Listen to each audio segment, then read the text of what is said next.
Assalamualaikum warahmatullahi wabarakatuh. Perkenalkan, nama saya Rahmat Ayatullah dari kelompok 8. Di sini saya akan menjelaskan sedikit tentang mengenai pemikiran seorang tokoh ekonomi Islam yang bernama Abu Yusuf,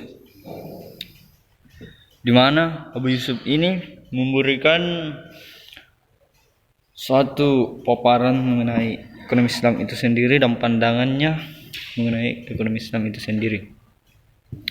Kehadiran ekonomi Islam di era kekinian telah membuatkan hasil dengan banyak diwacanakan kembali ekonomi Islam dalam teori dan praktiknya.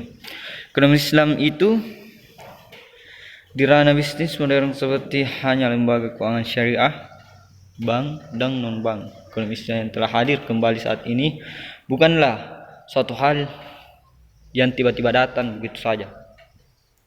Ekonomi Islam sebagai sebuah cetusan ekonomi, pemikiran dan praktik telah dihadirkan secara bertahap dalam periode dan fase tertentu. Dalam pemikiran Abu Yusuf ada beberapa substansi ekonomi Islam.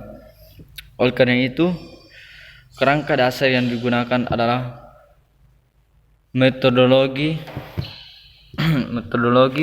atau pendekatan studi pemikiran seorang tokoh. Dalam menelaah pemikiran tokoh, terdapat beberapa hal yang harus dicermati sebagai berikut. Yang pertama, pemikiran seorang tokoh dapat dilihat dari sikap, tanggapan, ucapan, tulisan, dan perilakunya. Yang kedua, pemikiran merupakan kegiatan dalam pemikiran seorang, artinya yang hanya dapat dilacak setelah dimanifestasikan. Yang ketiga, dalam berpikir, manusia dipengaruhi oleh kondisi internal maupun eksternal. Yang dimaksud dalam kondisi internal ini adalah yaitu bagaimana kehidupan seorang tokoh ini dalam kesehariannya. Yang dimaksud dengan eksternal, bagaimana pengaruh orang-orang lain terhadapnya dalam kehidupan sehari-harinya.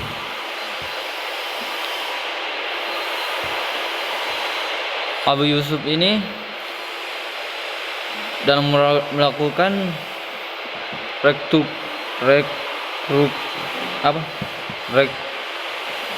restrukturasi sistem perekonomian negara Baghdad.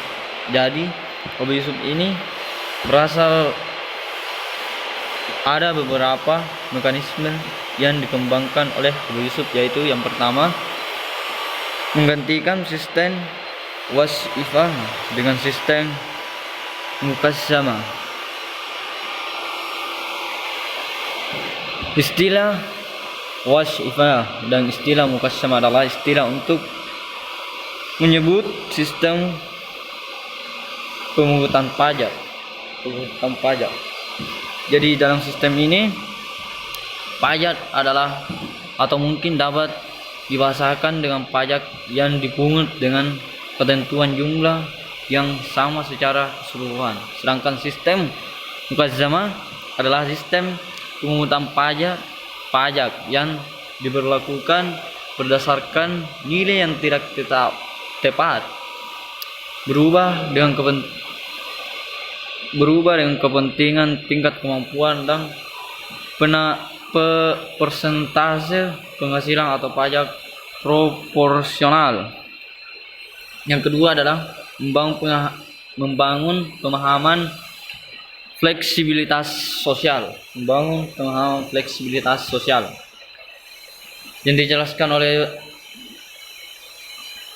Abu Yusuf, meskipun hukum Islam hanya mengakui muslimi sebagai individu dengan kapasitas hukum penuh, secara bersamaan kaum muslimi sebenarnya juga dapat menuntut adanya kepastian hukum untuk mendapat perlindungan dan penguasa Islam apabila mereka diizinkan untuk memasuki wilayah Dar al-Islam. Seorang muslim adalah seorang yang secara alami berada di bawah hukum Islam dan menikmati hak-hak kewarganegaraannya secara penuh. Namun, di balik itu setiap warga negara akan menikmati haknya secara berbeda-beda, tergantung hubungan dan kepentingan mereka masing-masing.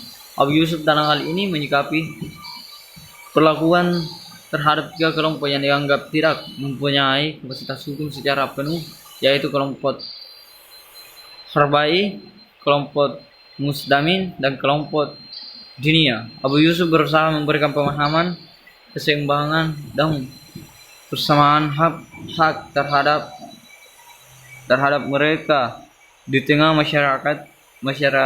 masyarakatnya dengan mengatur beberapa ketetapan khusus.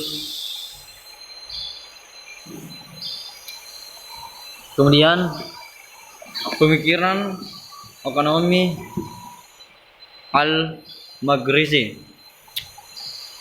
Al-Magrizi adalah seorang tokoh pemikir ekonomi Islam yang memberikan pemikiran ekonomi Al-Magrizi, yaitu Al-Magrizi berada pada fase kedua dalam sejarah pemikiran ekonomi Islam, sebuah fase yang dimulai terlihat tanda-tanda melambatnya berbagai kegiatan intelektual yang inovatif dalam dunia Islam. Latar belakang kehidupan Al-Magrizi yang bukan seorang sufi atau filsuf atau relatif dominan oleh aktivitasnya sebagai sejarawan Muslim. Jadi Al-Magrizi ini adalah Al-Magrizi ini adalah seorang sejarawan Islam, bukan seorang sufi atau filsuf. Dia memberikan teori mengenai konsep uang dan fungsi uang, sejarah dan fungsi uang. Dan saya angkat di sini hanya dua, yaitu konsep uang dan fungsi uang.